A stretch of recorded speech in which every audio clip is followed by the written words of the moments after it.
안녕하세요, 최재천입니다. 오늘은 여러분들과 네 권의 책을 가지고 이런저런 이야기를 나누겠는데요. 맨 처음에 소개해드릴 책은 트라우마여 안녕입니다. 누구나 트라우마 있으실 겁니다. 저도 그렇습니다. 저도 솔직히 가장 깊숙한 내면에 대단히 두려울 정도의 그런 공포에 시달리는 트라우마가 있고, 그 트라우마 때문에 지금도 늘 고통을 받는 그런 삶을 살아간다고 솔직하게 고백할 수 있는데요. 그래서 어쩌면 이 책을 보고 바로 집어들었는지 모르겠습니다. 누구나 가슴속에 있는 트라우마들 어떤 방식으로 외국분들은 해소하고 극복하고 자기의 또 다른 삶을 살아가고 있는지 오늘 여러분과 함께 나누겠습니다. 이 책은 넌픽션입니다. 이제 되게 트라우마를 겪은 사람들, 가까스로 살아난 사람들이 이제 어떻게 살아났는지, 어떻게 살고 있는 책들을 많이 쓰시잖아요. 그런 고백록이나 자서전이나. 그 다음에 이제 방송에도 많이 나오시고, 그분들을 찾아 나서거나 이 저자가 그분들과 인터뷰를 하거나 동의를 구하거나 이런 책입니다. 근데 이 저자도 솔직히 말하면 그쪽에서부터 자유롭지 않습니다. 맨 뒷부분에 좀 뭐 버릇대로 그냥 앞에서부터 쭉 읽어 가잖아요. 근데 맨 뒤에 보다가 저도 놀랬습니다만, 이 저자는 로렌스 곤잘레스라는 주로 월간지나 주간지에 기고를 하는 저널리스트 겸 작가인데요. 눈사태, 산악사고, 난파사고, 9.11 테러 등에 살아남은 사람, 이런 분들, 죽음 위기를 극복한 사람들 주로 쓰는데, 맨 뒤에 보니까요, 부인 이야기가 나와요.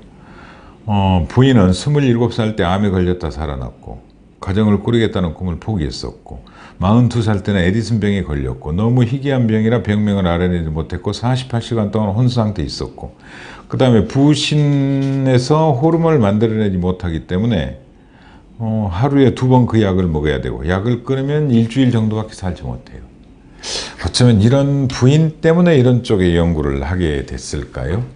그래서 도리어 그 따뜻한 바람, 햇살, 푸르름 이런 데 이제 행복을 느끼는 거죠. 그리고 그게 가장 트라우마를 극복하는 가장 아름다운 것이다, 이렇게 생각을 하는데, 정말 수없는 그 고통스러운 이야기들 나옵니다. 부분 저 나치 수용소 군대에 살아남은 이야기도 나옵니다만, 가장 보편적인 소재를 전 여러분들과 이야기를 하고 싶습니다. 그러니까 이를테면 뭐 곰에 물려서 얼굴 한쪽이 날아가고, 상어에 물려서 살아나고, 그 다음에 난파 당해가지고 그 소금물 들이켰다가 여러 사람 죽고, 뭐 이런 것들 수많은 사례들 나오거든요. 고통스러운. 근데 가장 보편적인 사례를 저는 고르고 싶었는데, 그 중에 이겁니다. 예. 암에 걸립니다. 작가로 일하던 캐시 러렐리치인데, 진단을 받기도 전에 자신이 암에 걸렸다는 걸 알았대요. 육감으로. 재밌죠? 암이었어요. 피폐해졌어. 나을 줄 알았어. 맨 처음에 가슴암이었는데, 여자분인데 계속 처음 유방암 진단을 받은 32살 때, 37살 때는 이제 뼈까지 다 암에 걸리는 거죠. 그래서 가까스로 살다가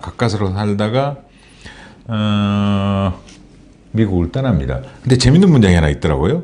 여행은 오래전부터 널리 애용되는 치유 방식이다. 치유는 인류의 조상이 아프리카에서 다른 대륙으로 이주한 진짜 이유인지도 모른다. 전 이 문장이 이상하게 걸려들었어요. 재밌잖아요. 우리 되게 인간들이 나무 위에 살다가 원숭이보다 팔이 짧아가지고 밀리잖아요. 그래서 어쩔 수 없이 밑으로 내려오잖아요. 밑에는 맹수가 너무 많아요. 그래서 어떻게 살아갈지. 그 다음에 이제 형제간끼리 싸우면 어느 한 사람이 다른 데로 가야 돼요. 그런 식으로 계속 싸움을 거쳐서 새로운 땅을 해서 이제 아프리카를 벗어나고 저 남미까지 내려갔는데, 이분은 도리어 치유는 인류의 조상이 아프리카에서 다른 대륙으로 이주한 진짜 이유인지 모른다, 이런 문장을 썼던데, 인도로 갑니다. 이분은 인도에 가서 완전히 새로운 삶을 살아, 이 작가는. 그래서 아기나 다름없는 처지가 됐다. 처음부터 면역 체계와 정서 체계를 매일 새로 만들어가는 어린아이가 된 것이다. 이렇게 된 겁니다. 근데 우리 그 교포들이나 유학생들 보면 얼굴 변하잖아요. 그거 이제 여러 가지가 변화가는 거죠. 뇌도 변하고 생각도 변하고 얼굴 근육도 변하고 뭐 이런 예를 듭니다. 번역 너머를 쓴 베커는 외국어를 배우면 우리 얼굴형이 실제로 바뀐다는 사실을 보여줬다. 왜냐하면 얼굴 근육의 움직임이 새로운 패턴을 따라하기 때문이다. 그렇죠? 부부가 또 얼굴 닮아가는 거 같이 웃고 같이 슬퍼하니까 얼굴 근육이 똑같아지잖아요. 그런 이야기. 그렇게 해서 인도의 작은 마을에 사는 동안 세상을 받아들이는 방식이 바뀌어요. 이런 방식으로 극복하는 겁니다. 이 리치라는 작가가 힌디어로 꿈꾸기, 그러니까 인도말로 꿈꾸기라는 책을 썼는데 이 책 내용은 자신이 곧 죽을 거라고 믿었는데 죽지 않았을 때 원래 삶으로 돌아가는 법에 대한 내용을 담았다. 이겁니다. 이게 이 양반의 한 챕터예요. 그러니까 암에 걸렸어요. 극심한 트라우마에 시달릴 거 아닙니까? 다 끝났다고 생각하고. 근데 새로운 삶을 개척을 하는 방식으로 인도로 가요. 거기서 맨발로 다니고 새로운 음식을 먹고 말을 배우고 새롭게 생각하고 인도 종교 체계에 익숙해지고 그럼으로써 트라우마를 극복하는 거죠. 완전히 새로운 세상에서 새로운 방식으로요. 이제 이런 방식으로 극단적인 트라우마가 있고 그 트라우마를 각자의 방식으로 극복해내는 여러 케이스입니다. 제가 줄곧 이 방송하면서 말씀드리는 것 중에 하나가 한국은 논픽션이 정말 중요한데, 그렇죠? 논픽션이 정말 중요한데 논픽션에 대한 책이 너무 없어. 제가 늘 거기에 대해서 아쉬움을 토로하는데 이 책은 그런 점에서 정말 훌륭한 논픽션이에요.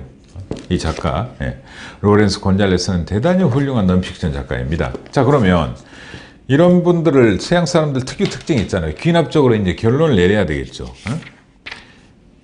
귀납적으로 이렇게 쭉 했을 때 어떤 방식으로 극복할 수 있을까, 이런 수많은 사람들. 근데 패턴이 있답니다. 패턴이. 내가 보기에 트라우마 이후에 여파를 견디며 삶의 괴로움을 훌륭하게 극복한 사람들은 되려 평범한 길을 따르는 경향을 띈답니다. 그러니까 트라우마 걸려 자살한 사람 많잖아요, 솔직히. 프레모 레르비 같은 경우는 그 훌륭한 학자가 됐잖아요. 아우슈비츠에 살아나서. 근데 어느 순간 갑자기 그 훌륭한 작가가 투신해버리잖아요. 그런 거잖아요. 근데 대부분 극복한 사람들은 도리어 평범한 삶을 따른답니다. 첫째 원칙은 갖고 싶다, 필요하다, 꼭 가질 것이다. 의욕. 두 번째는 한 번 보고 한 번 해보고 한 번 가르친다. 배운다는 겁니다. 이를테면 아까 말씀드린 캐시 러셀 리치는 어느 날 아침 자신 안에 새로운 자아가 생겨났음을, 인도에서 새로운 인간으로 태어났음을 깨달았다는 겁니다. 그래서 인도로 가서 힌디어를 배우고 자신의 책을 쓰면서 인생을 완전히 바꿨다. 그러니까 삶에 대한 충만한 의지, 새로움에 대한 의지가 트라우마를 극복한 거고요. 또 다른 전략은 몰입이라는 겁니다. 몰입. 그 다음에 세 번째는 인내심. 네 번째는 역시 고통을 잘 견디는 법을 배우라는 거고, 다섯 번째는 작은 계획부터 시작을 해라. 작은 계획부터. 그 다음에 여섯 번째는 해야 할 일을 꼭 해라. 일곱 번째는 역시 쉬지 말고 일해라. 여덟 번째는 한 번 보고 또 한 번 해보고 또 한 번 가르치고, 그 다음 아홉 번째는 정서적 접촉, 누군가하고 접촉하고 친하게 지내라. 그 다음에 감사해라. 이를테면 아까 말씀드린 캐시 리치, 여기도 안 죽고 싶었겠어요? 그쵸? 자살을 생각했어요. 맨 처음에는 암이 그렇잖아요. 충격받았다가 나중에는 아니 내가 도대체 잘못한 게 없는데 왜 하필 내게 그러잖아요. 나중에 그냥 받아들이잖아요. 어쩔 수 없이 숙명처럼. 그리고 이제 극복으로 가는 그런 유명한 중병에 걸렸을 때 단계가 있는데 이분도 그랬어요. 감사할 일의 목록을 만들어 봤대요. 첫째, 뼈로는 같지만 간으로는 안 같더라. 그래서 간이 독을 해소할 수 있으니까 약을 쓸 수가 있잖아요. 그리고 이 목록을 항시 갖고 다니면서 기분 안 좋을 때마다 그래, 아직도 나에게 감사할 일이 있어, 이러면서 긍정적 사고를 가졌다는 겁니다. 그 다음에 걸어라. 재밌죠? 그 다음에 삶은 깊다. 더 얕게 만들어라. 도리어 세상을 비웃고 자신을 비웃고 쉽게 생각해라. 이런 블랙 유머를 구사해라, 이런 겁니다. 근데요, 누구나 그렇듯 이런 겁니다. 이 트라우마와 슬픔의 사연을 살펴보네 이 작가는 이런 의문을 가졌답니다. 인간이라는 존재에게 이른바 정상 상태가 있을까? 전 이 말에 공감합니다. 예. 전 그렇습니다. 후배들이 와서 제게 인생 상담을 그랬습니다. 야, 너 단 하루라도 편한 날 있었니? 그래요. 전 그래요. 단 하루도 평화로운 날 없었어요. 평화로운 게 별게 아니잖아요. 전쟁이 일어나지 않는 상태가 아니라 아무 일도 일어나지 않은 상태거든요. 근데 저는 지금까지 학교 다니고 그 다음에 변호사하고 정치하고 단 하루도 무슨 일이 일어나지 않는 날이 없어요. 변호사 때는 승패에 늘 연연해야 되거든요. 이 사건 치면 어떡하지? 이 사건 패배하면 의뢰인이 뭐라 하지? 그 다음에 정치할 때는, 그렇죠? 늘 사건 사고 걱정해야죠. 오늘은 무슨 일이 터지고 무슨 정책이 터지고. 근데 여기도 마찬가지입니다. 인간이라는 존재에게 이른바 정상 상태가 있을까? 인간 모두는 잃어버린 행복을 영원히 찾아야 하는 그런 운명 아닐까? 잃어버린 행복은 종잡을 수가 없고 우리가 꿈에서나 추구하던 완전 무결한 아름다움 결코 실질적으로는 존재하지 않더라. 그리고 모든 노력을 기울여서 행복을 추구하는 일을 마쳤을 때 우리는 그 과정을 비로소 인생이라고 부른다. 죽을 때 비로소 완성되고 고통은 끝난다. 이런 트라우마라는 책을 쓴 훌륭한 작가조차도요. 이 분들의 후일담이 쭉 나옵니다. 후일담이요. 어떤 분은 다시 불행한 경우로 갑니다. 그리고 또 삶을 극복하지 못하고 이혼하고 어쩔 수 없이 여기에 나온 저자들의 이름을 가명 처리하는 경우도 있고. 그 다음에요. 이 책이 출간되려고 할 때 제가 모델로 들었던 캐시 러셀 리치 있잖아요. 이분도 죽었답니다. 그녀의 독창성과 멋진 삶을 향한 의지로 인해 의사가 선고한 기간보다 거의 25년을 더 살아낸 후였다. 이게 인생이거든요. 트라우마를 설령 극복하더라도 우리 모두는 죽어요. 그렇죠? 먼저 죽고 나중에 죽고 차이거든요. 그리고 트라우마는 누구나 있을 겁니다. 삶이 결코 안정되지 않은 이상은 누구나 고통을 크고 작고는 있는데 그것조차도 삶이라면 우리는 그걸 어떻게 극복해야 할지 이건 좋은 모델 케이스가 될 거라는 생각에서 여러분들께 꼭 소개해드리고 싶었습니다. 두 번째 책은요. 개인은 역사를 바꿀 수 있는가입니다. 되게 우리나라 책 번역 아시죠? 뭐 일본 책, 주로 미국 책. 근데 일단 고마웠습니다. 캐나다 역사학자고 국제관계 전문가예요. 그래서 여기에 인물들이 몇 분 나오는데 캐나다와 상관된 인물들도 나오고 캐나다인의 관점에서 이야기도 나오고 캐나다와 비교하는 것도 나와요. 이를테면 독일은 사람들이 다들 오래된 나라로 안다. 사람들이 그렇잖아요. 우리 독일은 오래된 나라로 안잖아요. 근데 실제로 캐나다보다도 4살이나 젊다. 그렇죠. 통일 독일 생각하면 이런 멋진 문장들이 나와요. 우리가 늘 미국식 사고, 유럽식 사고, 영국식 사고에 너무 익숙한 이걸 본 순간 그래 맞아 이 생각을 했거든요. 자, 이분은 역사학자입니다. 역사학은 이분은 이렇게 표현합니다. 나는 종종 역사란 마치 잡동사니들이 널려있는 너저분한 집 같다. 역사를 접근하는 방식은 크게 두 가지랍니다. 하나는 수백 년 변화를 생각하는 사람, 두 번째는 한순간에 초점을 맞추는 사람. 이를테면 뭐 천안문 사태, 그 다음 바스티유 폭동, 그 다음에 사라예보에서의 총격, 제가 얼마 전에 소개해드린 만화책처럼 그런 식으로 쭉 흐름을 연구하는 사람이 있고 단기간의 순간을 연구하는 사람이 있다는 거죠. 근데 또 다른 편에서는 개인의 역할을 연구하는 사람이 있죠. 개인의 역할도 마찬가지입니다. 칼라일처럼 영웅사관을 연구하는 사람도 있잖아요. 그렇지 않고 한 사람 한 사람한테 의무를 부여하는 사람도 있고 의미를. 근데 이분은 개인에 대한 관심을 기울이는데 크게 두 가지 방식으로 관심을 기울였습니다. 하나, 처음 3장에서는 역사에 자신의 흔적을 남겼다고 할 수 있는 사람들 이야기. 마지막 두 번째 챕터는 마지막 2장은 당신이 저녁 식사를 함께하고 싶을 듯한 부류 사람들. 재밌죠? 처음에 3챕터는 역사에 중요한 의미를 던진 사람들, 그 다음 2챕터는 너하고 저녁 식사를 하고 싶은 사람들. 당연히 리더십이 논란이 되겠죠. 맨 앞에는 리더십도 쭉 나갈 거 아닙니까? 루즈벨트랑 나오니까 비스마르크랑. 근데 이런 멋진 문장이 있어서 제가 읽고 좀 놀랐습니다만, 성공적인 지도자는 일단 야망을 가져야 한다. 무자비한 야망이라도 가져야 된다. 나중에 영국 총리가 된 데이비드 로이드 조지는 북부 웨일즈 오지의 가난한 젊은이였던 시절에 결혼하고 싶었던 여자에게 이런 편지를 썼다. 나의 최고 목표는 성공하는 것이요. 이 목표를 위해서라면 나는 무엇이라도 희생할 것이요. 내가 생각한데 정직만이 유일한 예외요. 나는 내 앞길을 방해한다면 심지어 사랑까지도 내 신상의 발밑에 밀어넣을 생각이요. 무섭죠. 이런 사람들이 세속적인 정치가가 되는 모양입니다. 전 그렇지 못해요. 근데 하여튼 이런 무서운 이야기들이 나옵니다. 근데 비스마르크에 대해서 어느 영국 외교관이 이렇게 평가를 했더군요. 그의 마음속에 있는 마성은 내가 아는 그 누구 것보다 더 강합니다. 이래요. 근데 비스마르크가 비렐리 밀스하고 맨날 싸우고 비렐리 밀스가 사정하는 걸로 나오잖아요. 근데 안 그래요. 도리어 비렐리 밀스는 일세는 사정하는 척을 하지만 비스마르크는 이랬어요. 비렐리 밀스와 싸우면 결국 굽히고 들어가면서 언제나 비렐리 밀스였다. 그런데 비스마르크는 도리어 이렇게 편지를 써요. 폐화와 화합하고 폐화와 완전히 의견을 같이 하는 일은 저 가장 큰 행복입니다. 그리고 저 가장 큰 행복입니다에 밑줄을 2번을 그어서 편지를 보낸답니다. 궁극적으로 총리고 수상이었지만 너무너무 일을 하고 싶어하고 겉으로는 황제가 양보하는 것 같지만 궁극적으로는 이 사람이 너무 일을 하고 싶어하는 그야말로 극단적인 일 벌레고 욕심쟁이고 권력 의지가 충분했던 사람이다. 이런 식이에요. 그 다음에 저희들 루즈벨트 누구나 존경하잖아요. 디오도 루즈벨트. 근데 이렇습니다. 루즈벨트는 이런 말 한 적도 있답니다. 나는 고개사요. 나는 내 왼손이 하는 일을 절대로 오른손이 알게 하지 않소. 메가드가 이렇게 평했어요. 루즈벨트를. 그는 거짓말을 해서 자신에게 도움이 될 때는 절대로 진실을 말하지 않을 것이다. 이런 사람들이 우리가 존경하는 통치권자들이에요. 재밌는 책입니다. 재밌는 책이에요. 정말 편하게 읽을 수 있고 재밌게 읽을 수 있고 수없이 줄을 그을 수 있는 좋은 명문장들 사례들이 많아요. 그 다음에요. 세 번째는 애덤 스미스의 따뜻한 책입니다. 숭실대 경영학 교수로 돼 있는데요. 경제학자가 아닌데도 아담 스미스에 대해서 아주 재밌는 연구를 많이 하셨습니다. 아담 스미스 가장 대표적인 두 가지 책 있잖아요. 도덕감정론하고 그 다음에 국부론인데 전 깜빡 잊어버리고 있었습니다. 이 국부론이 1776년 미국 독립기념이라고 똑같더구만요. 독립회하고.